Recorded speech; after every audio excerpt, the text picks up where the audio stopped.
요 몇 년 젊은 사람들에게 유행했던 것 중에 MBTI라는 것이 있습니다. 아마 들어보신 적이 있으실 거예요. 4가지의 선호도를 통해서 16가지의 선천적 선호도 유형으로 나누는 것인데, 그러니까 4가지를 가지고서 16가지로 나눈다는 것인데, 그 중에 마지막 선호도 구분이 P와 J로 나누어집니다. 여기서 P는 인식형이라 그러고 J는 판단형이라고 해요. 그런데 인식형, 판단형 하면은 사실 이게 뭔지 잘 와닿지가 않잖아요. 이거를 좀 더 쉽게 설명을 하자면은 P의 성향을 가진 사람들은 즉흥적이고 좀 융통성이 좋은 반면에 J의 성향을 가진 사람들은 계획적이고 규범적이다라고 할 수 있습니다. 그래서 P를 가진 사람들은 시간이나 이런 것들에 대해서 좀 더 자유롭고 그때그때 상황에 맞춰서 이렇게 움직이는 데 반해서 J는 계획을 세워놓고 그 계획에 맞춰서 움직이는 것이 편하고 익숙한 사람들, 그런 거를 뜻하는 거예요. 저는 개인적으로 이 검사를 하면은 J 성향을 가지고 있는데, 이 J 성향 중에서도 거의 J의 끝에 있는 사람이에요. 이 J 성향을 가진 사람들은 모든 것들에 대해서 계획을 세워야 되고, 그리고 계획대로 진행되어야 한다라고 생각을 합니다. 그래서 그 계획이 계획대로 실행되지 않을 때 그걸 오히려 힘들어하고, 그렇게 계획이 틀어지게 되면 그 즉시 다른 계획을 세우기도 해요. 저는 이게 어느 정도로 J 성향이 발달을 했냐면은, 지금은 조금 무뎌졌지만 사실 예전에 이제 부서 사역을 할 때 뭐 수련회를 간다거나 그러면은 시간 단위를 10분 단위로 끊어가지고 계획을 세웠었어요. 10분 단위로. 그리고 그 시간표를, 전체 시간표를 먼저 만들어 놓고 개개인별로 시간표를 다 나눠줬었어요. 누구는 몇 분부터 몇 분까지 어디서 무엇을 하십시오. 착착착착 진행되게. 그런데 제가 이거를 계속 그렇게 해보니까 어떤 결과가 나오냐면은, 아무리 세밀하게 계획을 세워도 모든 것이 그 계획대로 되지는 않는다. 모든 것이 계획대로 된 적은 단 한 번도 없다. 저는 그런 결론에 도달했습니다. 아주 작은 일부터 때로는 아주 큰 일까지 제가 세웠던 그 모든 계획들이 계획대로 되어진 것은 없는 것 같아요. 왜냐하면 인간은 유한하고 또 모든 환경을 통제할 수 없기 때문입니다. 저는 제 주변의 모든 환경을 제가 통제할 수 없어요. 그렇기 때문에 항상 변수가 있었고, 그 변수에 따라서 계획은 바뀌는 것이 너무나도 자연스러운 일이었다라는 거예요. 그리고 무엇보다도 하나님이 주인 되시기 때문에 모든 것이 계획대로 되어지지는 않았던 것 같아요. 제 계획대로 되어지지는 않았던 것 같아요.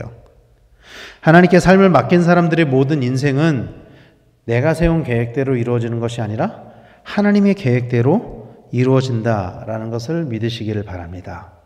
하나님이 계획을 세우시고 그 하나님의 계획을 실행시키셔서 하나님 계획, 하나님의 뜻대로 되는 것이 하나님께 삶을 맡긴 사람들, 하나님이 주인된 사람들의 특징인 거죠. 바울 또한 자신의 모든 삶을 하나님께 맡겼기 때문에 삶의 길을 하나님께 늘 물어보고 하나님의 인도하심에 따라서 움직였습니다. 사도행전 16장에 보면은 바울이 2차 전도여행을 시작할 때 아시아로 가기를 원했지만 환상 가운데 하나님의 뜻에 따라 마게도냐로 목적지를 바꾼 말씀이 있죠. 우리가 너무나도 잘 알고 있는 말씀입니다.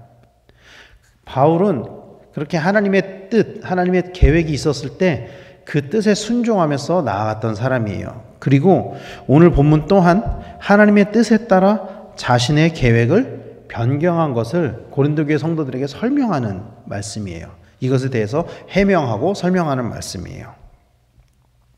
무슨 이유인지는 정확하게 모르겠지만은 바울은 사실 이미 고린도 교회를 방문하기로 했었던 것 같습니다. 이 첫 번째 편지를 보내고 나서 이 두 번째 편지, 정확히는 이게 첫 번째 편지인지 두 번째 편지인지도 몰라요. 왜냐하면 고린도 전서에 보면은 이전에도 편지를 보냈었던 것 같은 말씀들이 있거든요. 근데 이제 우리에게 오늘날까지 이어진 이 편지가 고린도 전후서인 거지 바울이 고린도 교회에 정확히 편지를 몇 번 보냈는지는 모릅니다.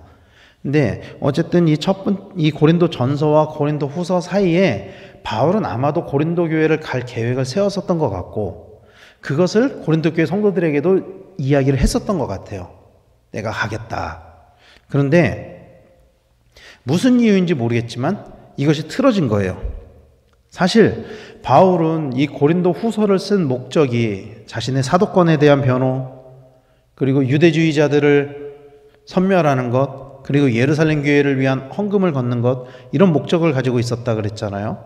그러니까 이런 목적을 원래는 가지고 고린도 교회를 방문하려고 하지 않았었을까 싶어요. 그런데 이게 틀어지면서 편지로 이것을 대체하게 된 거죠. 오늘 본문을 보면은 바울이 자신의 계획을 바꿨다고 말씀을 하거든요. 15절 말씀을 우리말 성경으로는 이렇게 번역을 합니다.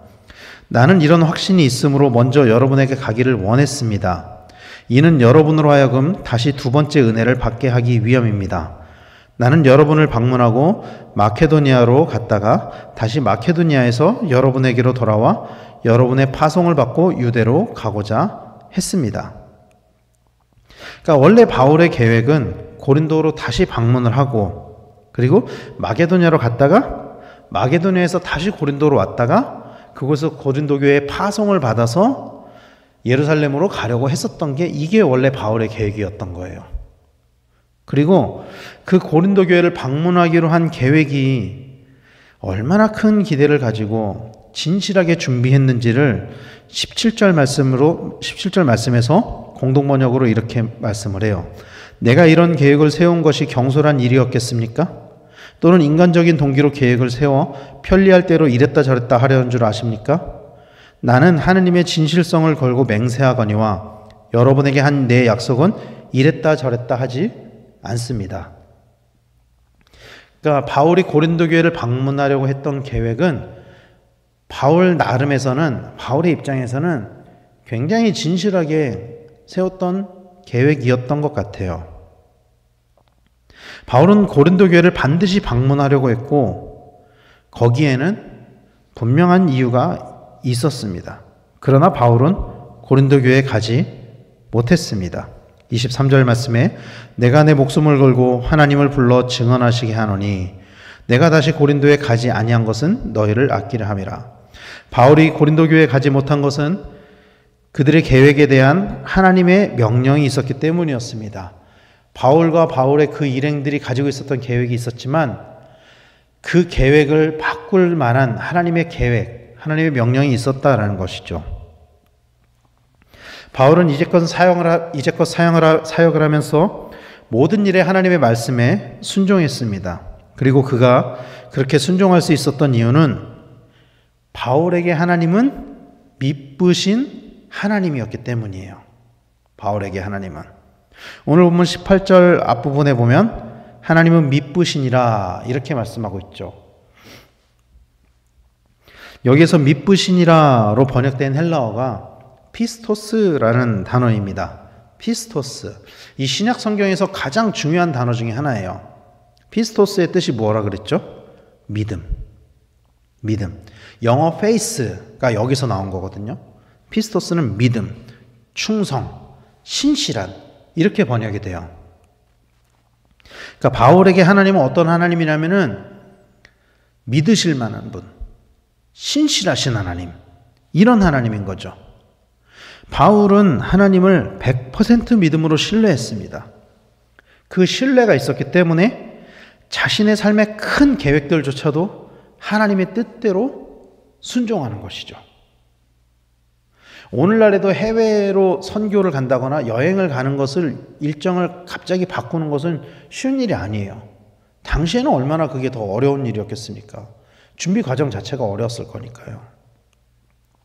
그러나 바울은 하나님을 신뢰했기 때문에 100% 신뢰했기 때문에 그것을 바꿀 수 있었다라는 것이죠. 바울은 하나님이 자신의 뜻을 바꾸시는 분이 아니시고 하나님의 계획이 반드시 이루어진다는 것을 믿고 있었던 것 같습니다. 오늘 본문 20절을 현대인의 성경으로는 이렇게 번역을 합니다.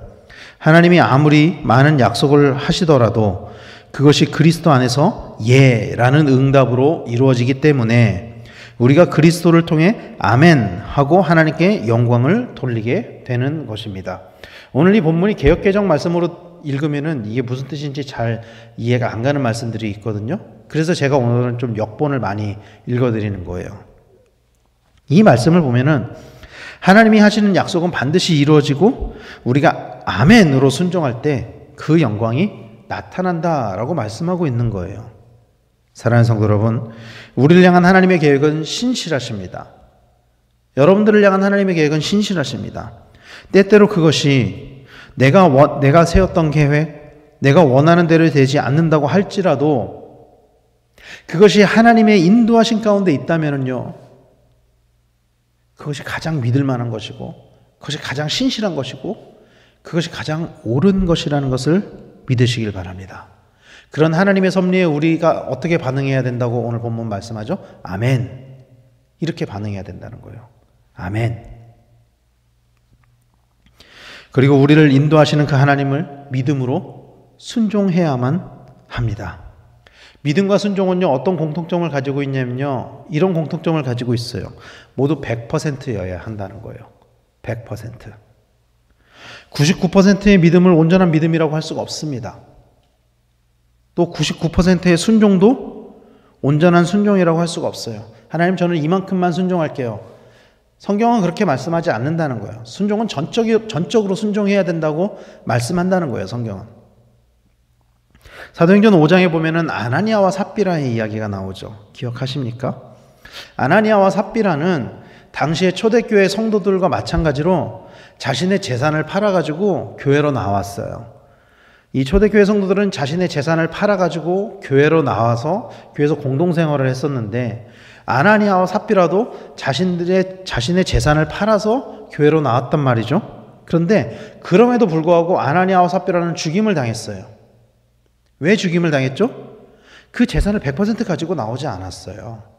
일부를 숨겨놓고 나왔어요. 하나님, 저는 이만큼만 순종하겠습니다. 하나님, 저는 이만큼만 하나님께 드리겠습니다. 하나님, 저는 이만큼만 바치겠습니다. 하나님, 저는 하나님을 향한 믿음이 이 정도입니다.